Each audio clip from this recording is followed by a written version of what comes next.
Lu tau gak kalau ada orang yang udah ngitung kekayaan lu gara-gara lu beli. Oh serius lu? Dia beli apa, PP ya? Oh WIF. Terus ini cuma 0,3% dari porto gua.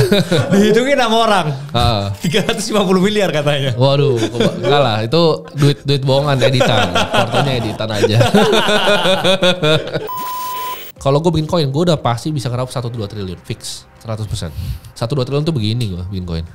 Satu Indonesia beli itu gue bisa pom sampai Vietnam, sampai Thailand, sampai Kamboja itu. Properti buat tinggal itu memang nggak apa-apa. Tapi kalau buat invest sekarang, misalnya dia beli untuk disewa-sewain kos-kosan. Goblok. Sini hitung-hitungan sama gue. Kita adu aja di atas kertas nih. Gak bisa ya? Gue bisa buktiin itu ketololan yang mendalam itu. Kos-kosan gak bisa? Gak bisa. Target lu Bitcoin tahun ini bisa sampai berapa bro? Ini dalam fiat ya. Target gue tahun ini, gue selalu bilang 100 ribu, 100 miliar. Tapi itu kayaknya terlalu gampang ya. Terlalu gampang menurut lu ya? Terlalu gampang. Jadi gue revisi sedikit nih. Potensi altcoin. Altcoin ya? Tahun ini. Nah altcoin ini top 100 lah. Top 100 no. Contoh BNB lah, itu masih kali 5. Bisa kali 4 kali 5 menurutku. BNB enggak, BNB udah terlalu besar. Tapi kalau misalnya kita cari yang kayak mungkin Matic gitu, Polygon itu bisa. Kali 5. Kali 5 masih bisa. Mantap kali 500 kali ya.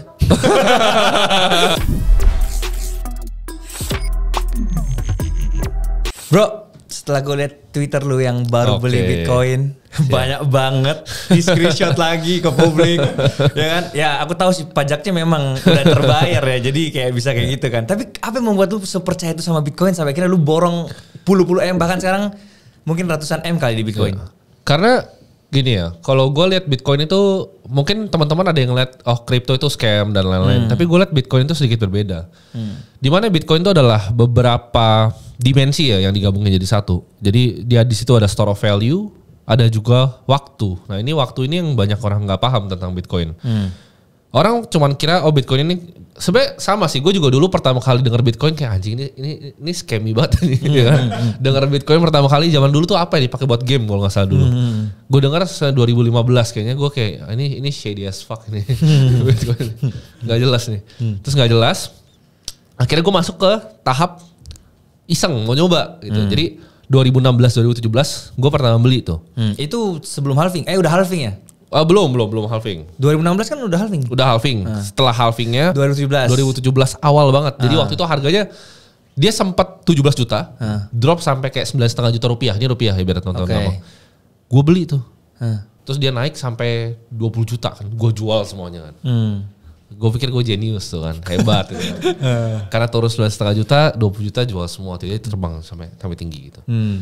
Awalnya sama, ya udah iseng lah gitu. Coba gue beli karena lagi diskon, siapa tahu cuan. Tapi gue nggak nganggap ini something yang serius.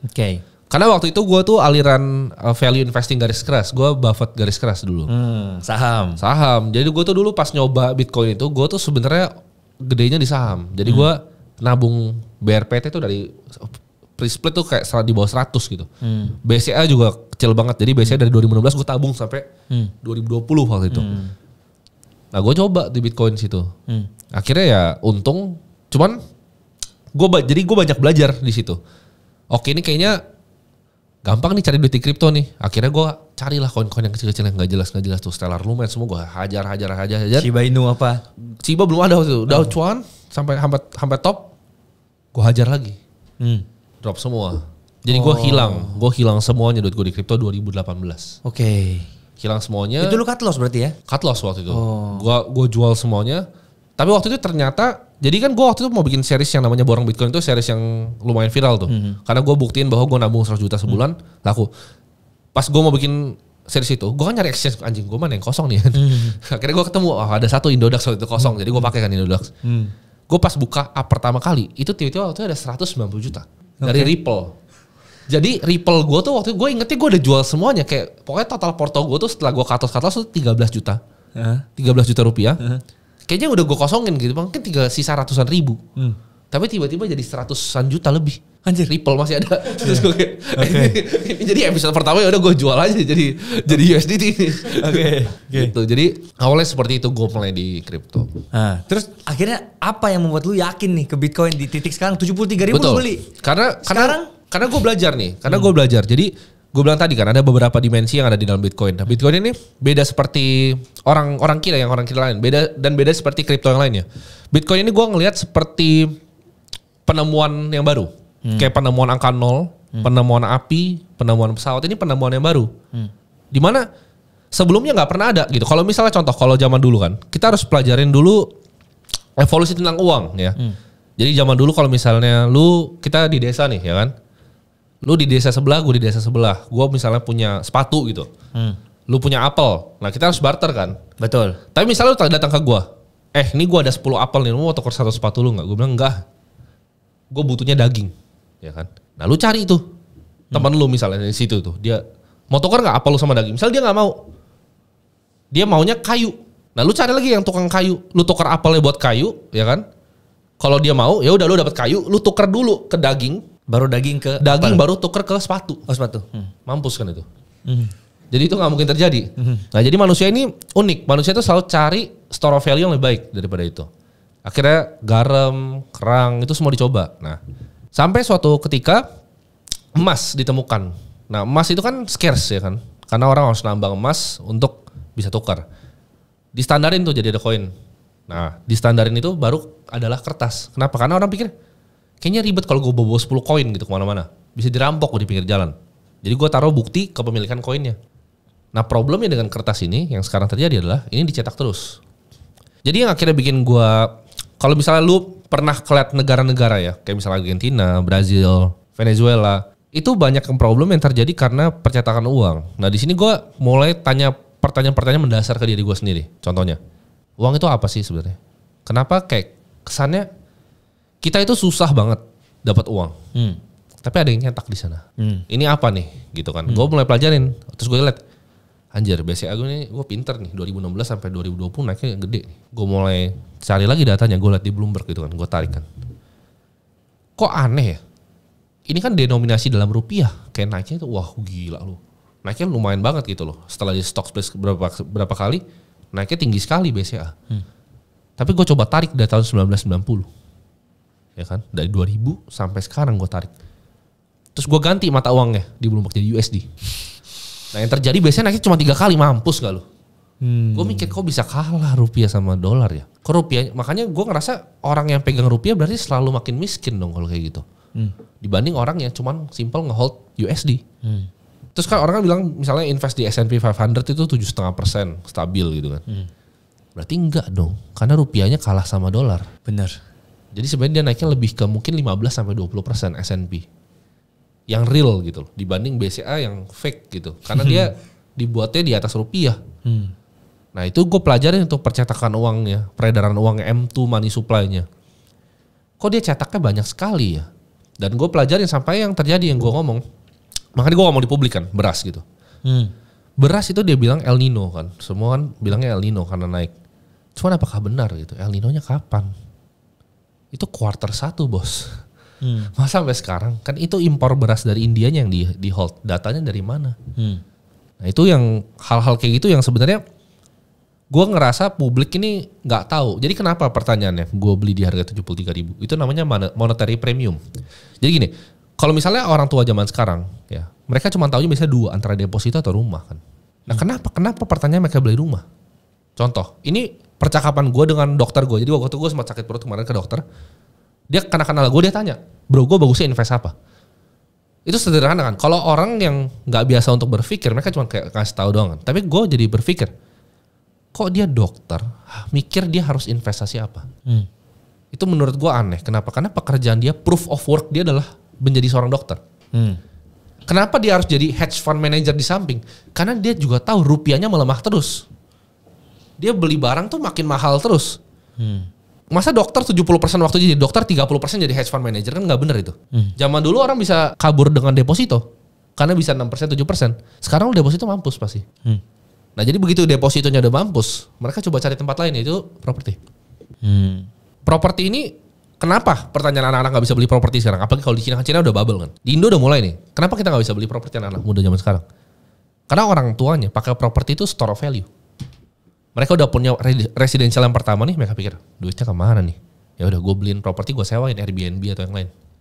Itu yang bikin harganya inflated. Ada namanya monetary premium dalam investasi di sana. Jadi harga rumah tuh nggak seharusnya segitu. Karena itu dibeliin sama orang yang punya excess liquidity lebih. Nah itu yang berbahaya menurut gue. Ketika aset-aset itu menggelembung seperti itu, nah ini premium ini akan cari tempat lain. Dan yang tahu edukasi seperti ini berapa banyak di dunia. Karena ini gue bilang dari dulu, sekolah tuh selalu didoktrin dengan economic Keynesian namanya. Ya, school of thought-nya tuh Keynesian dan semua yang lain ditentang, dianggap orang gila. Kayak Austrian economics itu gak pernah di-consider. Keynesian itu selalu ngajarin, pemerintah tuh punya bagian sentral dalam ini semua. Penting pemerintah. Inflasi itu adalah hal yang bagus. Itu doktrin dari dulu. Tapi sejak kapan? Gini, inflasi kalau 2%, sure, orang gak akan sadar. Lu punya ini celengan ya.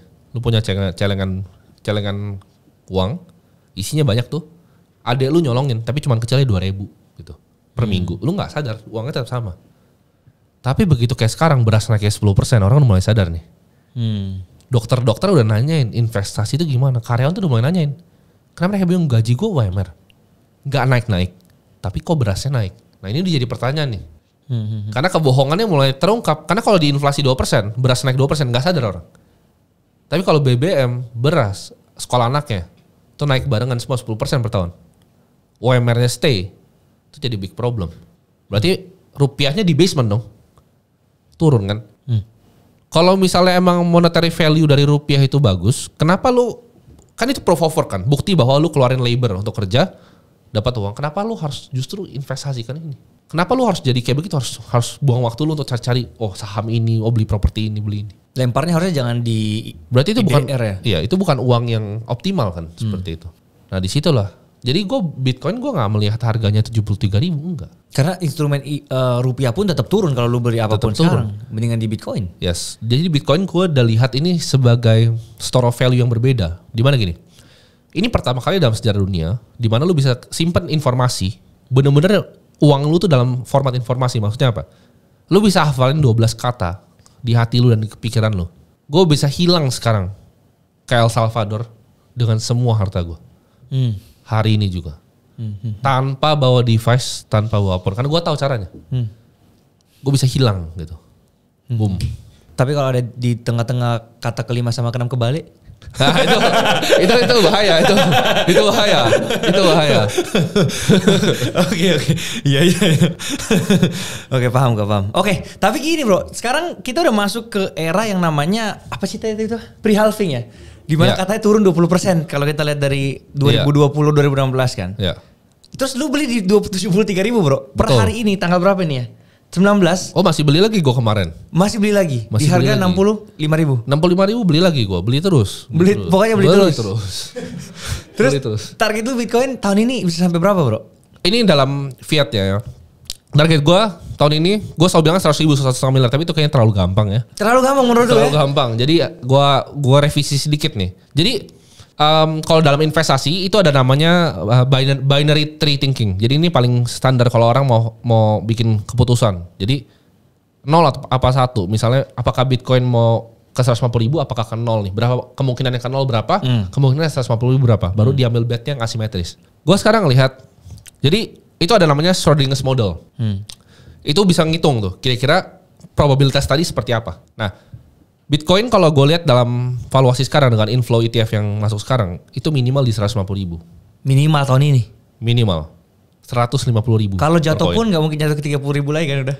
Gak gini, kalau jatuh ke 30.000 pun, menurut gue sooner or later monetary premium dari tadi jadi ini. Total aset tadi maksud gue, kenapa gue ceritain properti tadi biar orang paham. Properti itu $300 triliun. Bitcoin itu sekarang baru 1 sekian triliun. Masih ada 300 kali lipat dong. Ya kalau, tapi kan gak mungkin pindah semua. Iya benar juga sih. Ya, nah, tapi kan sebenarnya value dari properti itu gak 300 triliun. Misalnya yang benar-benar ditinggalin sama orang mungkin 100. Itu properti. Bonds itu berapa? Surat hutang. Saham itu berapa? Saham itu 100 triliun lagi. Sampai kapan mereka mau store value di sini? Contoh, orang-orang Jepang tuh semua udah ke Bitcoin sama Korea. Kenapa? Karena saham mereka datar. Indonesia juga udah mulai kalau lo perhatiin nih, udah beda nih. Anak-anak IHSG bahkan yang katanya bandar-bandar saham tuh udah pindah semua sekarang ke kripto. Kenapa? Karena udah sepi marketnya. Mereka selalu cari alternatif yang lain. Nah, ketika orang dari saham ini, level institusi dan yang pegang-pegang properti ini mulai sisin sedikit, 1% aja, apa yang terjadi sama harga Bitcoin? Naik. Contoh, market cap 1,5 triliun. Emang butuh uang berapa untuk dobelin ya?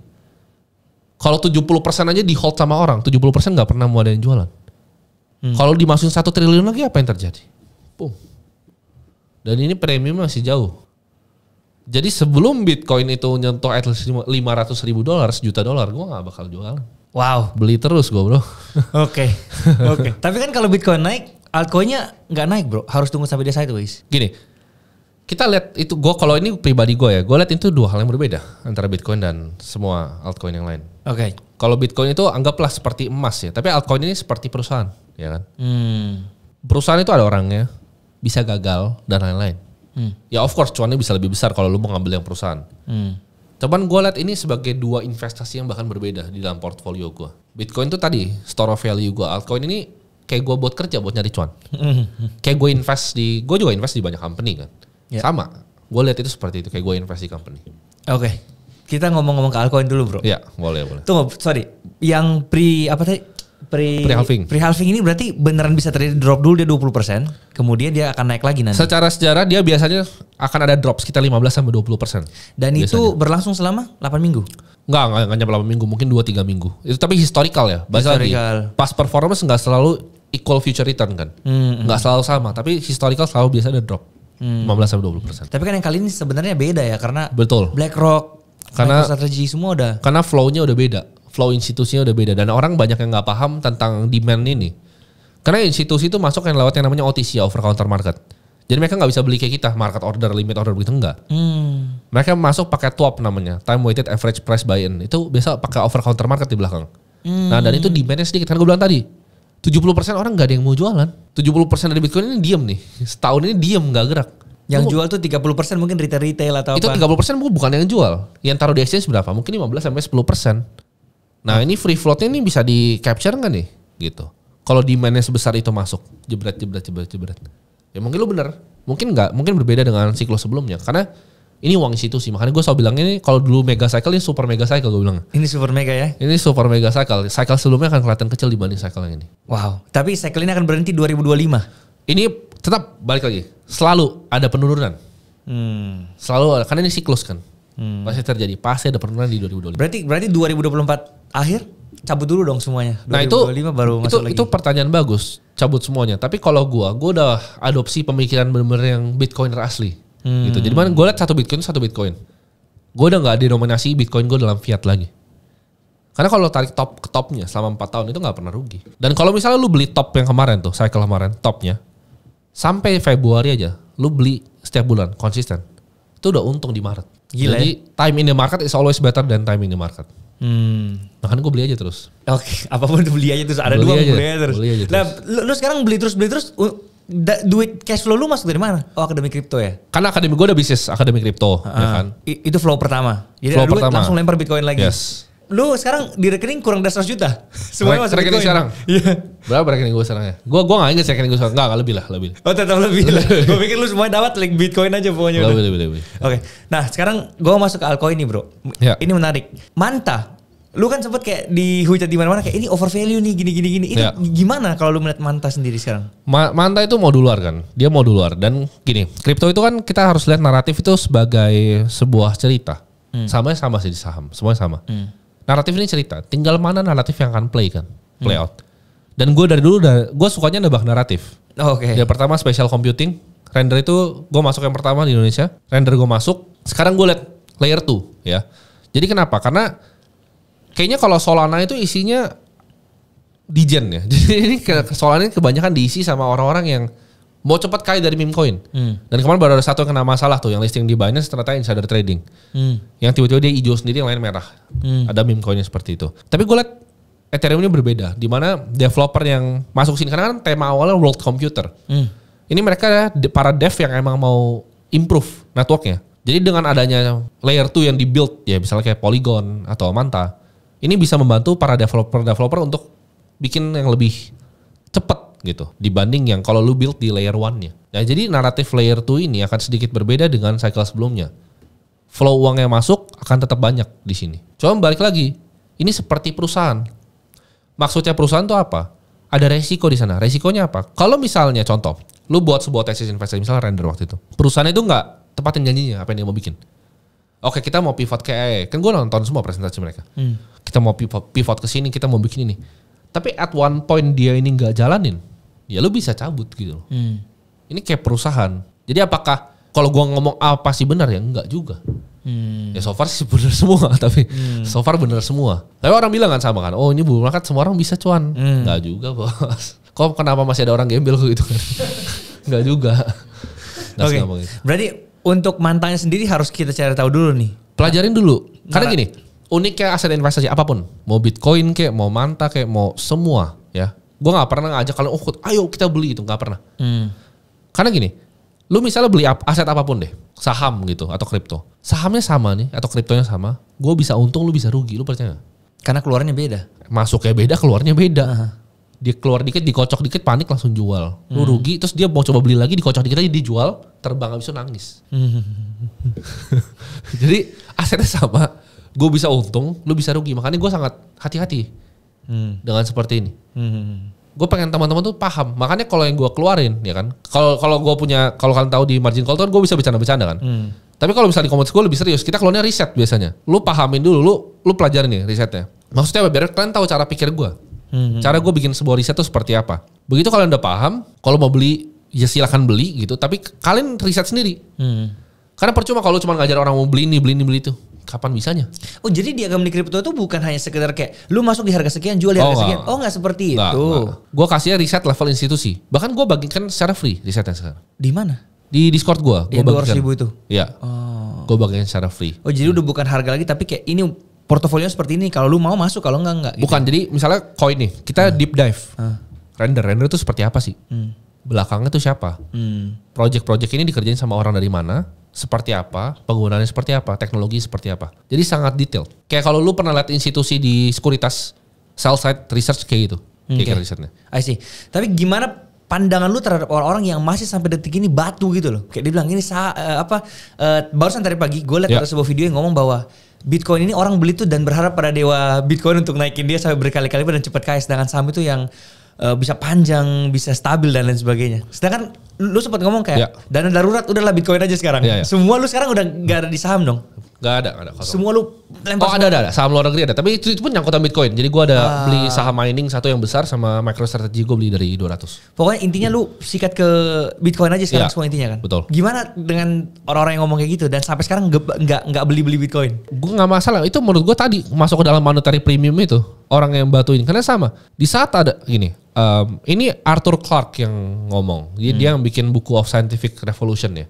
Jadi any sufficiently advanced technology itu nggak bisa dibedain sama sihir. Orang nggak bisa ngerti. Contohnya zaman dulu, kuda ke mobil. 1900 ditentang loh itu. Kuda ke mobil. Kenapa? Karena orang nggak biasa dengan mobil dan waktu itu mobil lambat. HP juga ditentang karena gede. Nah, siapa mau pakai ini?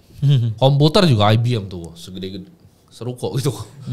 Gak mungkin orang pakai. Tiba-tiba Steve Jobs keluarin set.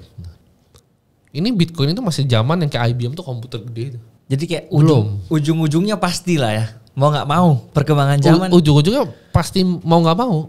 Benar, perkembangan zaman tuh. Karena teknologi tuh bisa makan semuanya. Lu kalau dulu mau paksa pakai surat fisik tiba-tiba ada email gak bisa. Awal-awalnya bisa mungkin. Pasti masih web 1. Tapi web 2 udah interaksi di internet udah gak bisa.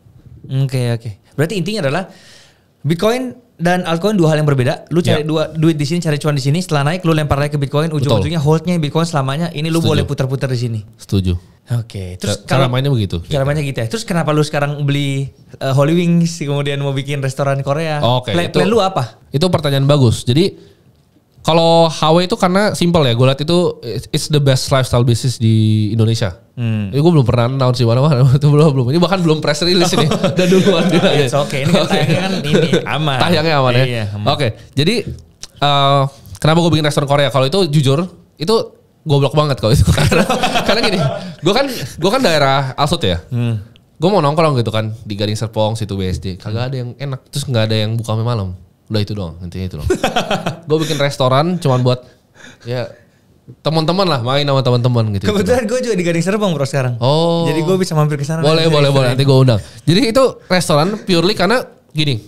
Ini sorry itu saya Gading Serpong. Itu gue rasa orang-orang punya banyak duit gitu kan rata-rata situ.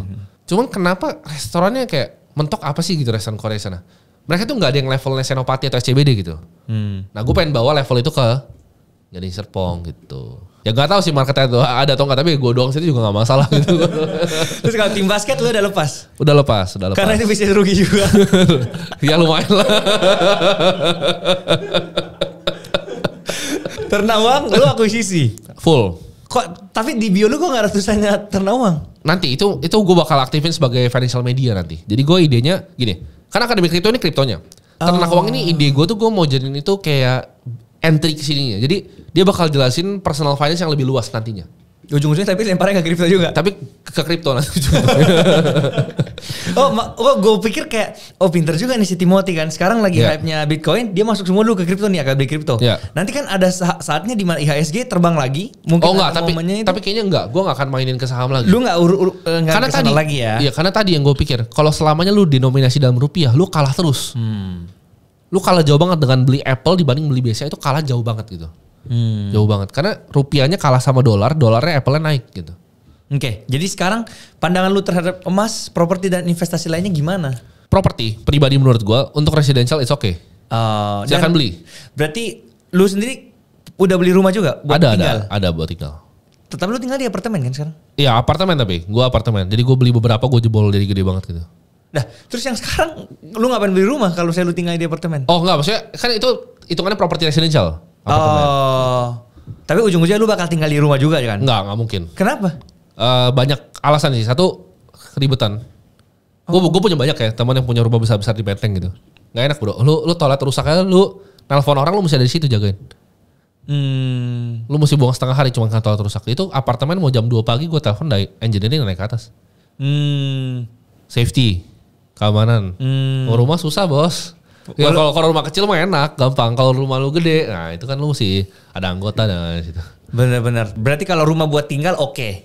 Buat tinggal. Properti buat tinggal. Properti buat tinggal itu memang nggak apa-apa. Tapi kalau buat invest sekarang?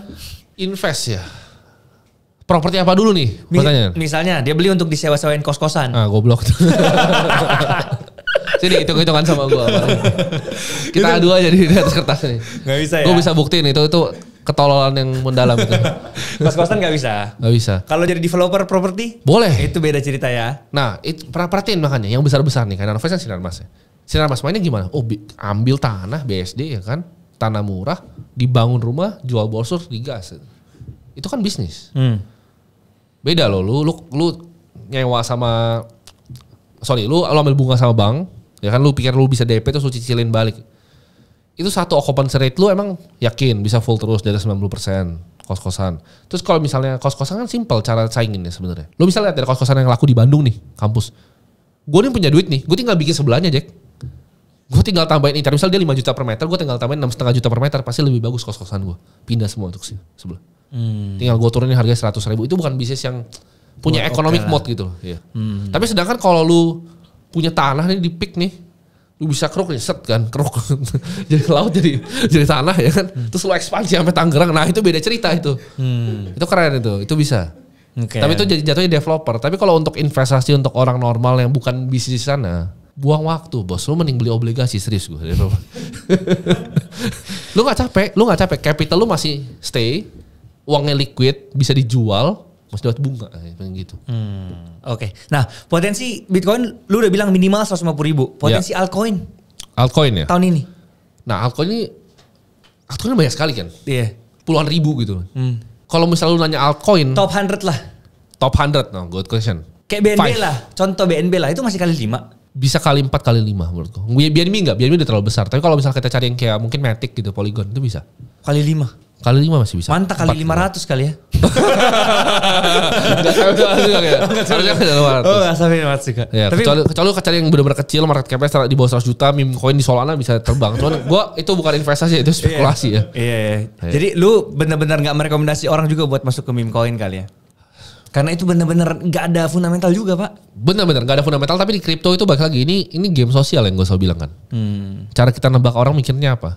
Ya apakah gue ada meme coin? Ada gitu, gue beli juga. Cuman bukan yang size besar gitu. Ya ngerti. Nah karena apa namanya potensinya masih gede banget.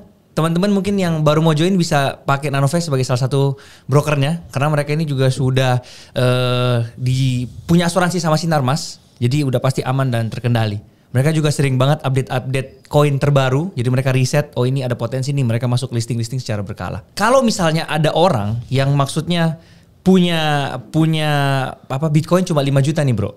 Oke. Tapi dia screenshot untungnya doang nih. Misalnya kayak, bukan untungnya, kayak grafiknya naik doang. Gitu kan, naik misalnya tiba-tiba naik 30% lah atau apa. Terus dia bilang, andai kan lu beli 100 juta, lu dapat 30 juta. Tapi dia cuma beli 5 juta nih. Itu berandai-andai. Berandai-andai. Bahkan banyak sekarang kayak gitu. Tiba-tiba jadi expert. Paham gak sih maksud gue? Oh iya, paham. Cuman gini, gue gak pernah mendiskreditkan orang yang mulai dari kecil. Karena gue mulai itu 2 juta modalnya. Gue gak pernah menjelekkan orang karena modal kecil. Tapi kalau orang masih modal kecil tapi ngajarin orang itu, itu problem gue di sono. Itu dia. Kalau orang yang mau mulai nggak masalah, silakan 100.000 mulai. Karena gue juga dari situ. Benar. Cuman gue nggak ngajarin orang pas porto gue 2 juta Jack. Ya gue nggak ngajarin orang. 100 juta juga gue gak ngajarin orang gitu. Tiba-tiba dia buka kelas kan. Nah, kelas. Informasinya diambil dari grup-grup luar, 10 digabung jadi satu gitu kan. Itu banyak sih. Sebenarnya itu gak cuma di Indonesia. Oh di luar negeri juga? Di luar negeri itu juga banyak. Di luar negeri juga banyak. Tapi di Indonesia lagi mulai marak nih kayak gini. Karena mereka mungkin ngelihat, oh ini bisa nih ngambil potensi seperti ini. Cuman balik lagi, kayak begituan gue gak salahin, kali ini free market, silahkan. Cuman ya gak akan laku. Gak gampang begitu. Kalau bilang, oh bisa begini, enggak juga. Kata siapa, mana yang bisa di Indonesia? Gak usah di Indonesia, dia di luar negeri. Ada bilang misalnya, oh bisa bikin komunitas kayak itu. Gue tanya di Discord luar negeri mana yang 200.000. Coba cari kalian. Satu dunia ini, coba cari 250.000 loh. Cuma Indonesia, cuma akademi kripto ya? Satu-satunya satu dunia. Gitu. Jadi kalau cari ini ada ini yang ngambil dari grup luar, nggak ada. Grup luar yang mana? Gitu. Oke, paham. Lu tau gak kalau ada orang yang udah ngitung kekayaan lu gara-gara lu beli. Oh serius lu? Dia beli apa, PP ya? Oh WIF. Terus ini cuma 0,3% dari porto gua. Dihitungin sama orang. 350 miliar katanya. Waduh, enggak lah, itu duit bohongan, editan. Portonya editan aja. Tapi lu sempat ngomong kayak lu pengen jadi 7 naga di Indonesia. 9. Kalau 7 tuh beda. Bener ya? 9 ya? 9. Lu jadi yang ke-10. Ya jadi 10 lah. Nah itu naga kecil lah, naga. cacing tanah. Langkah-langkah apa yang lu lakukan sekarang untuk bisa sampai sana? Karena itu kan kayak ini udah konglomerasi Pak. Berapa puluh tahun. Betul. Orang bilang ini anak baru 24 kan. Ya. 24 kenapa tiba-tiba udah ngomong kayak gitu? Itu pertanyaan paling bagus. Karena gini, kalau lu mau jadi the next Konglo di generasi kapanpun lu harus belajar, lu nggak bisa nyontek mereka. Maksudnya gini, Rockefeller bikin duitnya itu dari minyak oil. Dia belajar pakai kerosin, dia refine oilnya. Kita lihat juga Andrew Carnegie, kaya dari baja gitu. Indonesia juga sama. Kalau kita lihat dari grup yang paling kaya mungkin dari awal Salim grupnya Salim, kaya dari Indomie. Soalnya itu kan hasil kerjasama dengan pemerintah. Bukannya BCA dulu yang pertama? Enggak, kayaknya selalu dari Indomie. Oh. Dari Indomie itu kenapa bisa seperti itu? Karena dari tepungnya semua Bogasari di monopoli. Nah gue gak akan pernah bisa bikin mie instan untuk saingin Salim, gak mungkin. Sama seperti gue gak bisa bikin BCA untuk saingin grupnya Jarum gitu. Impossible. Gue gak mungkin bisa bikin tambang batu bara untuk saingin Adaro, gak bisa. Lu harus cari selalu nextnya apa. Karena gini, kalau lu jadi yang pertama dalam suatu teknologi dalam 20 tahun pertama, lu jadi immortal di dunia. Maksudnya apa? Contohnya, kayak piano zaman dulu keluar, itu teknologi piano pertama keluar. Tapi kenapa lagu-lagu gak ada yang bisa ngalahin Beethoven dan lain-lain? Mozart, kenapa? Karena mereka ketika piano keluar, mereka yang eksperimen teknologinya. Pianis sekarang gak ada yang sejago mereka. Nah seperti itu. Nah kripto ini baru 2008 bos. Ini era baru gitu. Lu harus selalu lompat ke yang paling depan, paling pojoknya. Jangan coba ngikutin mereka. Gue nggak bisa main developer properti lawan Sinarmas, nggak kalah gue pasti. Hajar bikin BC bebasin tanah nggak bisa gue. Gue nggak bisa juga bikin tambang tiba-tiba tambang nikel nggak bisa. Nah jadi di kripto ini apa yang lu bisa lihat di 50 tahun ke depan? Lu bakal ulik semuanya kemana? Industrinya. Semua industri kripto yang ada lu bakal sikat? Sikat. Karena kripto itu jadi balik lagi. Pertama, lu mau cari dari yang mana? Dari kripto kan? Ada banyak nih kan lu bisa cari. Lu bisa bikin custodian wallet. Ya, tapi duitnya dari mana? Itu kayaknya susah nanti. Di Indonesia juga belum masuk adopsinya. Exchange. Nah lu bakal bikin exchange? Timothy Exchange gitu? Ini pemikiran yang gue sempat udah pikir lumayan dalam ya selama setahun terakhir. Dan gue bisa bikin matching engine-nya juga gampang. Problemnya satu tapi dengan exchange. Exchange ini di Indonesia regulasinya agak berat. Bapeti gitu-gitu ya? Iya, dan transisi juga masih belum jelas kan. Nanti mungkin gue lihat setelah ada bursa ini kan. Ada bursa yang dikelola swasta. Terus transisi gimana dari Bapepti ke OJK? Kalau misalnya oke, ya gue mungkin ada konsiderasi. Cuman ya gue sharing sini, rata-rata bocuan bos. Apa? Rata-rata exchange bocuan. Oh iya, karena kan masuk bayar ini kan, koinnya mau didaftarin harus bayar tuh ke exchange-nya kan. Macam-macam, jadi bayar gini lah. Pajak untuk misalnya market buy aja sama limit buy itu besar sekali. Kan kena 0,21 itu. Itu exchange bayar lebih besar di pajak ya. Dibanding dia dapat income sekarang. Itu lagi di fight sama para teman-teman owner exchange nih. Karena pusingnya tuh 1.000, pusing banget lah. Exchange tuh pusing banget dan duitnya gak seberapa gitu aja. Kalau gak sebesar yang kalian kira. Oke, kalau bikin koin sendiri, kenapa lu gak kepikiran bikin koin sendiri bro? Karena bikin koin sendiri itu pasti ada yang rugi. Pasti ada yang rugi? Pasti ada yang rugi. Tapi kan ownernya ini dari nol kan anggapannya? Betul, misalnya gini. Gue bikin Timmy Coin ya kan. Oke, Timmy Coin. Timmy Coin harga $1 gitu. Oke. $1 ini kan karena lu yang suntik dulu pertama modalnya kan. Jadi ada harga awal. $1 ke 10 nih kan Timmy Coin nih. $1 ke 10. Untung gak sebenarnya itu? Untung semua orang. Cuma pasti ada orang yang beli di 10. Betul. Begitu turun ke 6, misalnya dia stabil di 6 jadi 7 gitu. Sideline. Yang 10 ini bisa teriak. Oh gara-gara Timmy nih gini-gini. Gara-gara dia nih beli koin dia. Padahal mungkin koinnya beneran ada use case, beneran ada projectnya.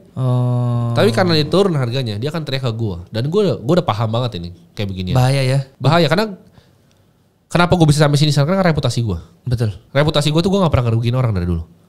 Mau konglomerat yang gue kenal sampai orang-orang retail gue gak pernah ngerugiin mereka. Dan itu reputasi yang selalu gue jaga.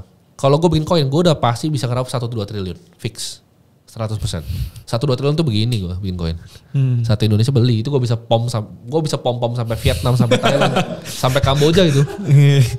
Itu bisa beli semua, itu komunitas gue gandeng semua. Gue paling besar di dunia. Gue tinggal telepon teman-teman gue dari Jepang, dari Korea semua, suruh orang-orangnya beli. Gue bikin aja di Binance Smart Chain, terus gue kabur semua pakai duitnya hilang.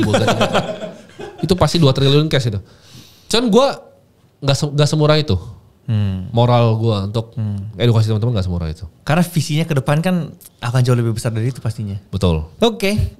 Plan lu sekarang apa? Maksudnya di dalam 10 tahun akan datang lu bakal buat apa? Oke, itu pertanyaan bagus. Ini gue gak tahu sih gue. Tapi pokoknya gue ada mau melakukan satu hal lah. Tapi kuncinya tadi gue sharing Rockefeller tuh kaya dari mana? Dari refining oil. Nah new oilnya ini apa sekarang? Bitcoin menurut gue. Nah apa yang bisa lo lakukan dengan Bitcoin ini? Nah itu sebenarnya sudah sedang gue kerjakan. Gue juga gini sih bro, gue beli pertama kali Bitcoin itu dari 2020. Ya. Itu wah gue sempat untung sampai 15 miliar dari modal 200 juta. Itu koin yang namanya Satoshi. Koin tahu gue. Bener-bener apalah, pokoknya meme kan gitu. Naik tuh, gue gak jual bro, karena gue mikir kayak besok karena itu cepet banget dari 200 juta ke 15 M itu kayak dalam beberapa jam gitu loh. Terus karena gue greed, gue kayak ini besok 100 miliar nih uang gue nih besok kayak gitu. Gue akhirnya turun, akhirnya gue jual di sekitar 1-2 M lah. Jadi masih ada untung dikit lah, anggapannya kayak gitu. Nah, tapi dari situ mati kan Bitcoin 2021 2022 turun sampai 80% ya. Turun banget ancur-ancuran. Gue masih hold dan gue nggak jual satu koin gue di situ. Di saat teman gue yang lain udah kayak ngejual. Aduh udah ini mati apa. Terus banyak sentimen negatif juga kan dari dunia ngasih berita bahwa Bitcoin apa gitu. Gue nggak jual satupun. Bahkan sampai detik ini gue nggak jual bro. Dan di beberapa bulan terakhir ini karena bener-bener lagi turun naik ini, gue juga sikat terus.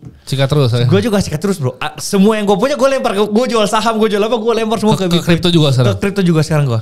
Gak ketinggalan, aku juga mau infoin kalau di Nonovest ini koinnya terlengkap dan selalu update setiap minggunya. Jadi mereka pastinya udah liatin trend market dan listing secara berkala. Pas banget nih untuk kamu yang pemula, karena mulai investnya dari 5.000 aja. Tampilannya simple dan mudah untuk digunakan. Enaknya juga 0% fee komisi, jadi gak perlu banyak yang dipikirin. Nah buat kamu yang tertarik buat mulai investasi, jangan lupa pakai kode referralku Nano Samuel biar bisa dapatkan modal investasi sampai dengan 40.000 kalau kamu ikutin semua stepnya. Kayak gitu. Nah itu kan contoh lu. Tapi kan lu kan udah mungkin udah teredukasi akan hal itu. Iya udah dari 4 tahun yang lalu misalnya. Dari 4 tahun lalu lu udah pernah ngerti gitu. Gimana orang-orang yang belum pernah sama sekali. Nah, begitu mereka ini pindah ke sini harganya jadi berapa? Itu pertanyaannya kan. 73.000 murah menurut gua. 73.000 murah. Apalagi hari ini. Hari ini 65.000. Beli udah. Beli terus. Cuman yang gue sekarang itu Porto gue BTC gue lagi kosong bro. Kenapa? Gue pindahin ke semua ke altcoin dulu untuk sekarang. Boleh. Itu gak masalah, itu strategi masing-masing. Untuk sekarang ya. Mungkin beberapa bulan setelah dia udah all time high, gue bakal lempar semuanya ke Bitcoin kembali. Karena gue pun investasi gue terkesan high risk, gue itu orang yang relatif masih ngikutin stylenya Buffett sama Graham lah. Gue masih konservatif. Jadi maksudnya gue mendingan 2x portofolio gue tanpa kemungkinan rugi. Gue gak mau rugi. Dan gue hampir gak pernah rugi di kripto. Hampir gak pernah. Setahun ini gak pernah rugi sih. Dari awal ini cycle ini gue gak pernah rugi. Karena ya kan masih bull market ya. Berarti lu belum pernah tarik Bitcoin. Oh udah tarik Bitcoin buat jam dulu ya. 2 Bitcoin. Terus setelah itu? Buat konten lah itu buat konten. Ini lebih dari dulu. Lebih lihat dari dulu. Oh itu lebih. Lebih. Oke. Artinya lu tetap tarik-tarik juga kan? Karena kan kemarin baru nonton dari videonya salah satu di Akademi Kripto ngomong selama lu belum tarik itu masih unrealized profit gitu. Benar. Jadi lu menyarankan orang buat narik atau enggak sebenarnya? Altcoin ya? Bitcoin enggak? Altcoin lemparnya ke Bitcoin ujung-ujungnya. Yeah. Bitcoin enggak? Oke lah kalau kayak gitu. Mungkin gue butuh satu closing statement buat orang-orang yang nonton ini dan belum investasi di Bitcoin. Apa yang lu mau katakan sekarang? Ya belajar dulu step by step. Orang pertama pasti jadi orang yang gak percaya ya. Non-believer tuh akan mungkin bilang ini skema piramida. Dan kalian coba lihat tambang-tambang paling besar yang sudah ada di dunia sekarang gitu. Bahkan El Salvador udah mau bikin tambang geothermal. Ya kan dia mau tusuk pakai volcano. Tunggu, ngomong-ngomong tentang El Salvador, dia sekarang jadi negara kaya gak sih setelah beli semua Bitcoin tuh? Gila banget loh. Benar, jadi negara kaya dan dia baru announce dia baru bikin vault untuk simpan private key-nya dia. Dan tingkat kriminalitas di sana, lu lihat deh chartnya, itu gila banget, hampir ke nol. Itu dulu itu negara paling banyak pembunuhan di dunia. Dulu kan? Dulu. Sebelum beli Bitcoin? Sebelum si Nayib Bukele ini presidennya maju. Nayib Bukele maju itu langsung disikat semuanya itu kriminal sana. Terus sekarang dia mau jadi negara Bitcoin. Kayaknya makanya negara tuh tergantung pemimpinnya menurut gue. Tergantung pemimpinnya siapa. Dan dia ini orang yang revolusioner. Sebenarnya sama kayak Arab punya pangeran kan di Uni Arab Emirates. Bahkan Dubai jadi kayak crypto city gitu kan. Nah gue harap ke depan mungkin Indonesia bisa ada kali ya. Mungkin daerah sini kali ya. Nanti bikin crypto city gitu. Jadi itu mungkin kalau tanya apa mimpi besar gue itu. Lu bikin kota kripto sendiri? Kota kripto sendiri. Jadi kayak Valhalla ya? Karena kalau zaman sekarang mungkin orang itu bikinnya tech founder. Menurut gue nextnya adalah society founder. Ini udah lagi banyak diomongin sama di luar negeri. Bikin network state segala macam. Jadi societal founder. Jadi maksudnya apa? Bikin society. Nah ini yang sebenarnya gue bikin dengan Akademi Kripto. Orang banyak kira ini cuma sekedar tempat belajar. Enggak. Ini pergerakan. Jadi orang-orang ini nanti mungkin memang bisa tinggal di situ bareng-bareng gue. Gue udah bikin dari sekarang nih. Gitu. Gak tahu mungkin di sini atau mungkin di tempat lain. Tapi gue dengar si El Salvador ini udah bayar utangnya juga loh. Udah. Banyak banget. Banyak banget. Menurut lu Indonesia bisa 90% aset negara ke kripto gak ya? Waduh, berat itu. APBN-nya masih bisa digunakan untuk hal yang lain kok Indonesia. Masih agak berat itu. Masih agak berat ya? Masih agak Jadi berat. menurut lu Indonesia sendiri gak mungkin taruh kayak ETF yang di US gitu ya? Kayak berat sih, gak mungkin. Gak mungkin ya? Gak mungkin. Walaupun usernya sekarang 18 juta ya? Kecuali rupiahnya bermasalah banget. Tapi gue liat rupiah sih belum bermasalah ya untuk sekarang ya. Ya tadi cuma naiknya 10% aja, tapi gak sampai ekstrim kayak Argentina gitu. Masih jauh lah dari itu. No, Argentina sekarang udah pindah ke Bitcoin juga? Itu kan bahkan orang yang cetak uang mau dihukum mati sama presiden sekarang. Presiden kan gila Bitcoin. Oh. Presiden itu si Javier Milei itu adalah profesor ekonomi.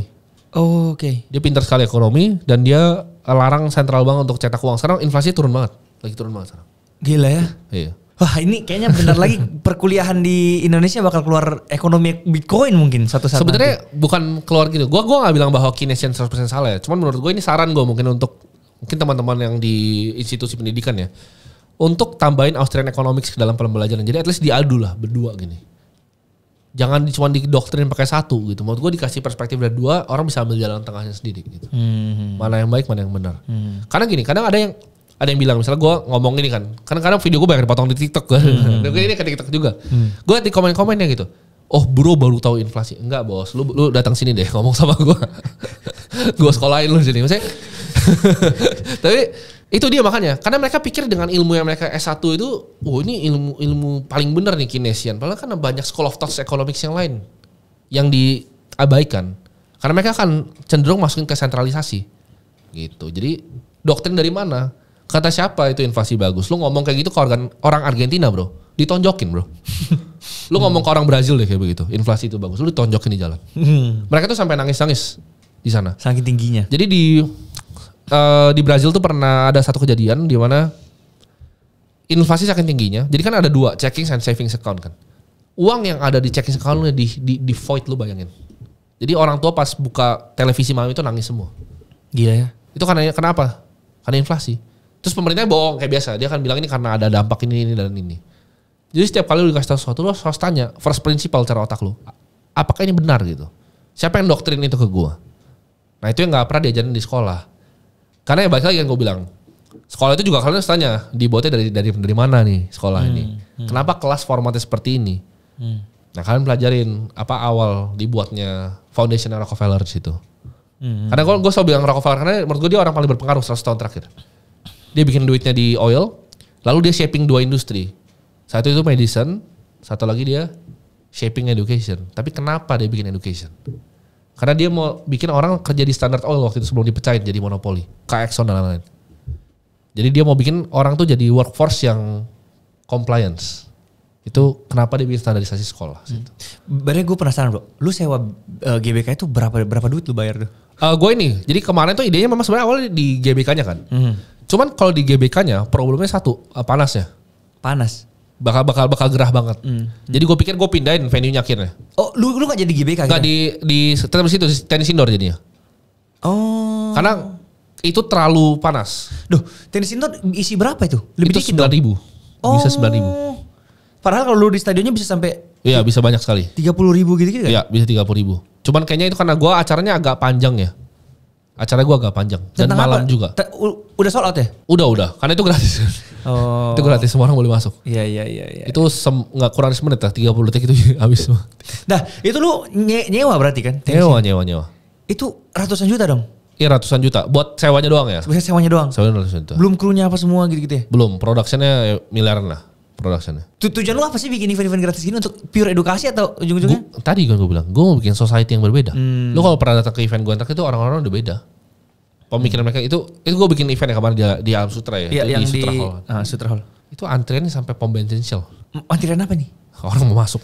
Oh. Itu gue sampai diomelin sama mallnya karena itu ngelingkerin mallnya, ganggu semua tenannya nggak bisa masuk. Jadi harus dibikin rapi itu lain.